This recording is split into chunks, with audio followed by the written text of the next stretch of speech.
નમસ્કાર વિદ્યાર્થી મિત્રો, સંદીપ પટેલ સર એજ્યુકેશન ચેનલમાં આપનું હાર્દિક સ્વાગત છે. બાળકો, આજે તારીખ 12/2/2026ના રોજ સરકાર દ્વારા જે પરીક્ષા લેવામાં આવી હતી, જે પરીક્ષાનું નામ છે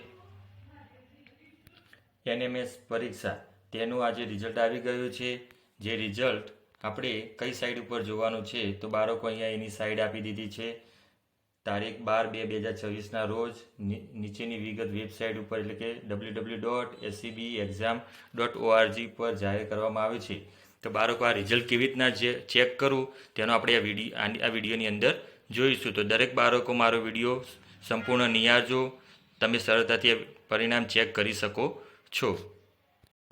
સૌપ્રથમ બાળકો આપણે મોબાઈલની અંદર જે ગૂગલ ક્રોમ આવે છે તે ખોલવાનું. તે ખોલ્યા પછી આ રીતે સાઇટ દેખાવામાં આવશે. તેમાં scbexam.org પર ક્લિક કરવાનું સર્ચ મારશો.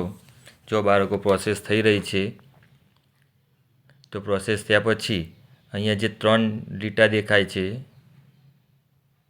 એ 3 લીટાની અંદર ક્લિક કરવાનું. તેની અંદર પ્રિન્ટ રિઝલ્ટ તેના પર ક્લિક કરશો. ધીમે ધીમે પ્રોસેસ થાય છે બાળકો. તેની અંદર આપણે અહીંયા NMS જે એક્ઝામ છે એના પર ક્લિક કરવાનું. નેશનલ મેરિટ કમ સ્કોલરશિપની અંદર તેની અંદર સૌપ્રથમ સીટ નંબર નાખવાનો.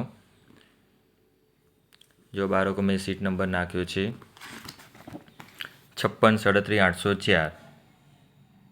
આ સીટ નંબર નાખ્યા પછી તેનો બર્થ ડેટ, તો અહીંયા બર્થ ડેટ 26/7/2012. આ નાખ્યા પછી આપણે સબમિટ ઓપ્શન હશે, સબમિટ ઓપ્શન ઉપર ક્લિક કરવાનું. એ ઓપ્શન ક્લિક કરશો એટલે પ્રોસેસ થશે બાળકો. એ પ્રોસેસ થવા દેવાની. પ્રોસેસ થયા પછી તમને થોડું લોડ પડી રહ્યો છે. દરેક બાળકો આ પરીક્ષાનું રિઝલ્ટ ચેક કરી રહ્યા છે. તો એ પ્રોસેસ કર્યા પછી ડાઉનલોડ આવશે. ડાઉનલોડ ઉપર ક્લિક કરવાનું.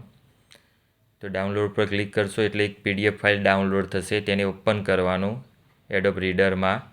એડોબ રીડરની અંદર ઓપન કરશો તો આપણે બાળકનું રિઝલ્ટ સરળતાથી જોઈ શકીશું. તો અહીંયા જો રિઝલ્ટ આપવામાં આવ્યું છે, આ બાળક તન્વી ચંદુલા રાઠોડ જે પરીક્ષાની અંદર પાસ થઈ જાય છે 110 માર્ક્સ સાથે. તો દરેક બાળકો મારી ચેનલને સબસ્ક્રાઈબ કરજો, તો તમને અવનવા વિડીયો મળી રહેશે.